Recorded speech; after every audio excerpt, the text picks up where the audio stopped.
To transfer money with Capitec online, start by visiting the Capitec website through your browser.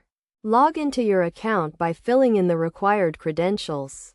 Then click on the Payments option and select Send Cash. Choose the account you want to transfer from. Enter the amount of money you want to transfer, and create a 4-digit secret code. Tap on the Send Money option and proceed to verify the authorization message through the Capitec mobile app. Alternatively, you can also use the Capitec app to initiate the transfer. Log into your account, tap on Transact, click on Send Cash, choose the account to transfer from, enter the amount, and create a 4-digit code. After reading the terms and conditions, click Accept and confirm the transaction by clicking Yes.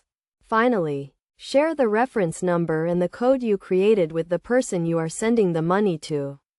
By following these steps, you can easily transfer money with Capitec online.